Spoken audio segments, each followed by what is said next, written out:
African king claims to be from one of the lost tribes of Israel. More earthquakes under volcanoes in the Pacific Northwest. And Pope Francis says that Christians and Muslims share the idea of conquest. This is SkyWatch TV for Thursday, May 19th, 2016. I'm Derek Gilbert. First up, U.S. warplanes hit targets in Syria. On Tuesday, F-16 fighter bombers hit targets near Aleppo, striking at Syrian rebels fighting Iranian, Syrian, and Hezbollah forces. Military sources say that the strikes were coordinated with Russian Air Force Command in northwest Syria. Meanwhile, reports say that Iranian Republican guards were ambushed and beaten badly by Syrian rebels in a battle 2 weeks ago. The fight took place at a village southwest of Aleppo, May 6th. The IRGC and Hezbollah troops were hit by a rebel force using advanced anti-tank missiles supplied by Turkey and paid for by Saudi Arabia. The Iranians reportedly lost 17 soldiers, including 2 brigadier generals. Hezbollah's losses were even higher, reportedly, although they've admitted nothing. Military and intelligence analysts describing this battle say it was a major shock to the Iranians and one that might have changed the face of the civil war in Syria. Here at home, the U.S. Senate has passed a bill allowing families of 9/11 victims to sue the government of Saudi Arabia. This in spite of a threat by King Salman that the Saudis would dump U.S. Treasury bonds if this bill becomes law. Now, their holdings are a lot smaller than originally thought, only $117 billion in treasuries, not the $750 billion originally reported by the New York Times. But even so, watch for President Obama to veto this bill. In another what can possibly go wrong decision, Western leaders met Monday to discuss how to shore up the UN-backed government, that is, government, in Libya. Special forces from the U.S., U.K., Italy, and France are currently operating in various parts of that country, sometimes backing different military groups that are at times fighting one another.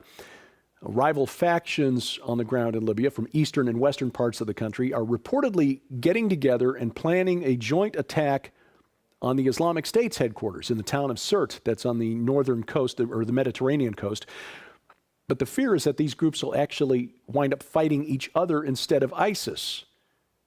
And meanwhile, U.S. Secretary of State John Kerry is calling for the West to send weapons to the Libyan government. Now, remembering that it was the weapons pipeline run by the CIA and Turkey back in 2012 from Libyan military stockpiles after Gaddafi was assassinated, to the rebels in Syria that allowed al-Qaeda in Iraq to become the Islamic State, that we ask, and all together now, what can possibly go wrong? Pope Francis says that we Christians shouldn't be afraid of Islam because Christianity shares the same idea of conquest. This is an interview Pope Francis gave to a French Catholic newspaper this week. The Pope said, while it is true the idea of conquest is inherent in the soul of Islam, it is also possible to interpret the objective in Matthew's Gospel, where Jesus sends his disciples to all nations, in terms of the same idea of conquest. End quote. Well, the Pope is correct in saying that the Western attempt to export democracy to Arab countries is partly to blame for the collapse of central control in places like Libya and Iraq. Drawing a comparison between jihad and the Great Commission is a stunning example of moral equivalence and political correctness gone wild. Now, if you like puzzles, here's one. Could lead you to a new job, actually. You might be just the person the Mossad is looking for. This is the operational cyber arm of Israel's intelligence service published a recent ad with a series of numbers and letters, some of which are highlighted. Those highlighted characters represent an IP address. You log on to this IP address, and you then receive a message that begins your quest. The cyber arm of Mossad looking for people intelligent enough and with mad enough skills on the internet to solve this puzzle. It is a recruiting tool for the Mossad. I think, personally, it would be funny if the ones who wind up winning this quest are the rabbinical scholars who are investigating the Torah codes. And by the way, we've got another interview with Richard Shaw, director of the film Torah Codes End to Darkness, coming up on SkyWatchTV, the network program, during the month of June. An African king claims that he and his people are actually members of the lost tribes of Israel. King Francis I of the nation of Togo has asked the Israeli Religious Affairs Minister David Azulai to officially recognize the people of Togo as one of the lost tribes. Now, King Ai reportedly represents the Gwin people of Togo, but there have been questions about his claims of royalty for more than 20 years. Neither the U.S. government nor the government of Togo recognize him as a representative of Togo, or as a king for that matter. In fact, a former Assemblies of God missionary, Reverend Gordon White, who worked in Togo between 1978 and 1986, says Ai is no more a king than he is. Ai claims his people left Israel more than 2,000 years ago, came there by way of Egypt. We'll see. The government of Israel is investigating the claim. Here in the U.S., refugees settled in Minnesota by the federal government are bringing more with them that the people of Minnesota bargained for. That would be tuberculosis. 20% of the refugees tested positive for TB in 2014, the highest rate of infection among refugees. People from Somalia, only 4% of the general United States population tests positive for TB. In Oregon, Mount Hood is following the lead of Washington's Mount St. Helens. As of Monday afternoon this week, according to the U.S. Geological Survey, Mount Hood had 40 earthquakes in less than 18 hours. Now, most of these are small, magnitude 2 or less. Now, scientists are watching Mount Hood, Mount St. Helens very closely. As we mentioned last week, Mount St. Helens erupted violently in 2004, killed 57 people. But scientists say that the quakes at Mount Hood are more likely just water moving inside the rock. So how's this economic recovery working out for you? That's what I thought. We're seeing more indications that the economy is not moving in the right direction. Inventories are growing at retail outlets for car dealers, continued low rates for shipping goods, especially ocean freight. Railroads are struggling. Here's another, the Standard & Poor's Index of Retail Activity. This is actually a fund that you can buy, and the fund's profitability is measured by economic activity among retail outlets in the U.S. The index was thought to be rebounding after a downturn last week. Now it appears that this rebound is actually what traders call a dead cat bounce, like when it hits the pavement and the index is turning lower, and we're seeing reports from large retailers like Kohl's, Nordstrom's, Macy's that their year-over-year sales have dropped anywhere from 4 to 8%. Even Walmart reporting its first ever year-over-year sales drop. Be prepared. Get out of debt as soon as you can. And in California, retailers aren't being helped by a new law that has inadvertently declared open season on retailers. Proposition 47, which was passed in 2014, downgraded drug possession and some theft crimes to misdemeanors. The point of the proposition was the law was to reduce the population in jails and prisons in California. And that to that extent, the law has worked. However, Prop 47 also defined any theft below $950 as a misdemeanor. So anyone arrested in a theft case under that dollar amount can no longer be charged with a felony or face a potential prison sentence. Hence, open season on retailers. Safety, Target, Rite Aid, CVS, all reporting that shoplifting has increased at least 15%, in some cases is up as much as double since the passage of Proposition 47. Spokesman for the Fresno police says it's just not worth issuing a citation to a shoplifter because he's probably just going to be released due to prison overcrowding. The owner of one store said thieves are really smart. They're grabbing, for example, drones, very popular item this past Christmas. They grab the $800 model and run out the front door, bypassing the cheaper models. In fact, an assistant district attorney in Sacramento County says his office has actually heard of cases where shoplifters are going into stores with calculators to make sure that what they're stealing doesn't add up to more than $950. The law of unintended consequences. as Christians, the Christian worldview predicts this type of behavior. The human heart is inherently wicked. We know this. Pray for the best, but assume the worst. That's usually what you get. In Texas, the state, they're beginning construction of the first ever state-chartered gold depository.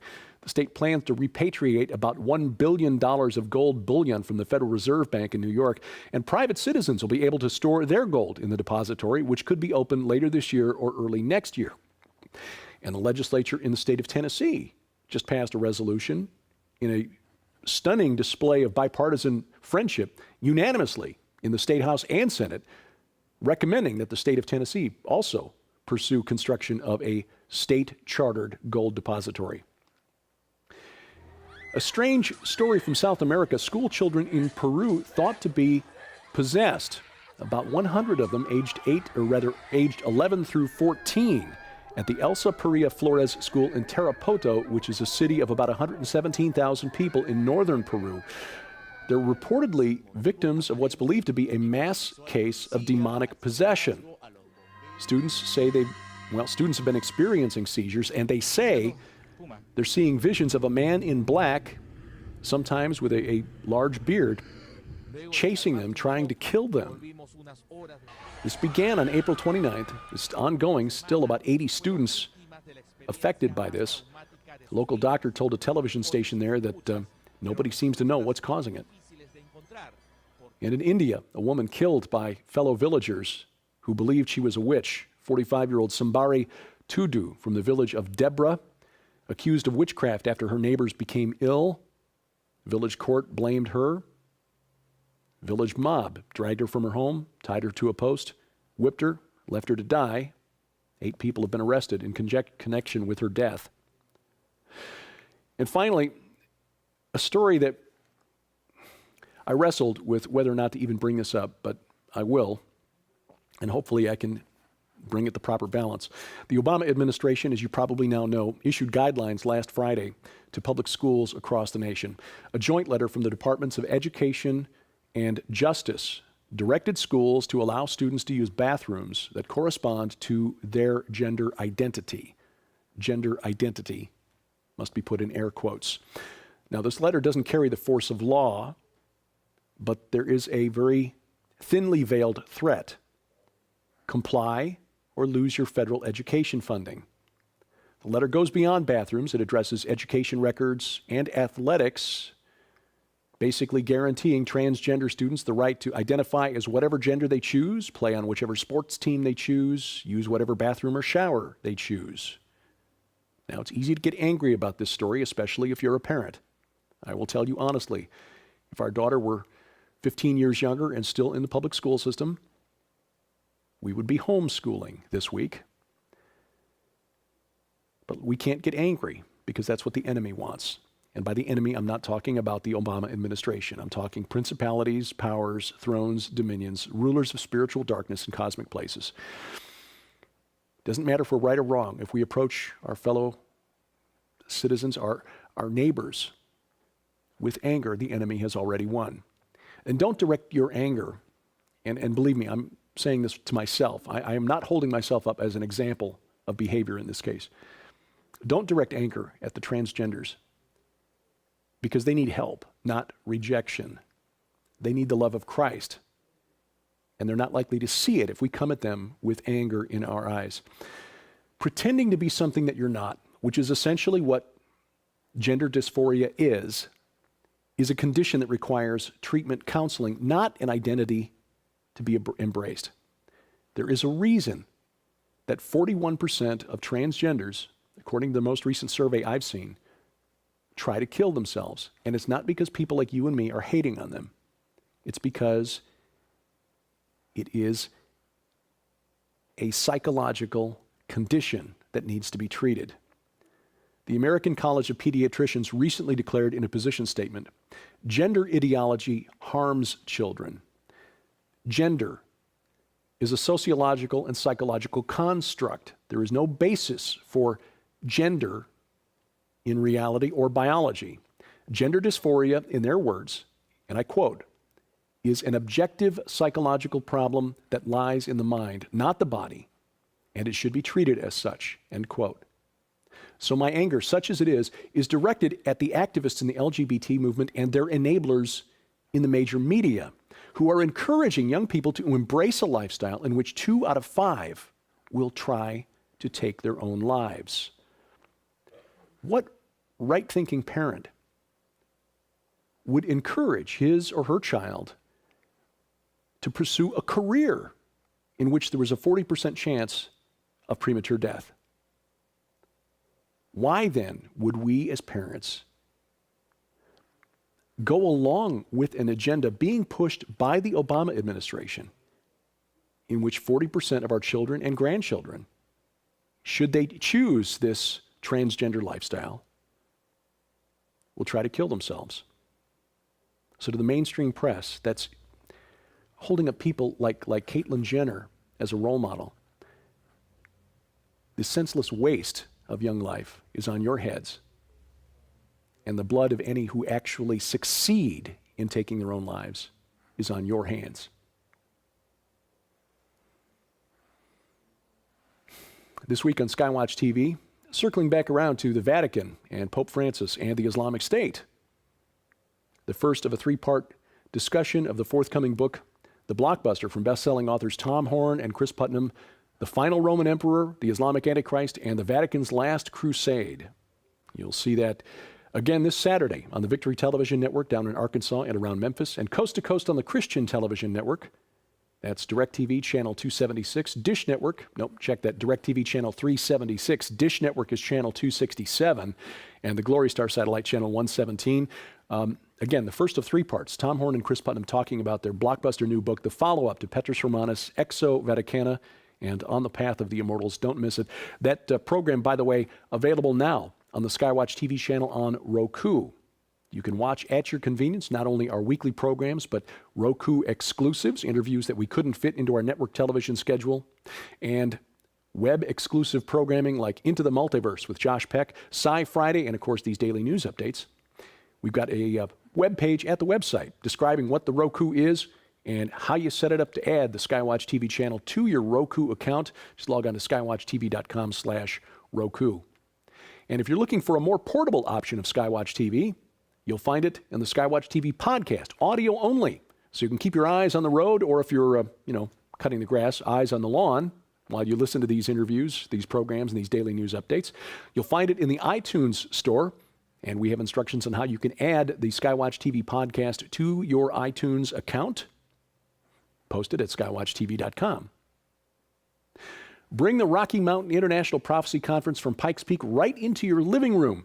Live streaming available again this year. 3 different packages, 32 different messages archived for 6 weeks after the conference.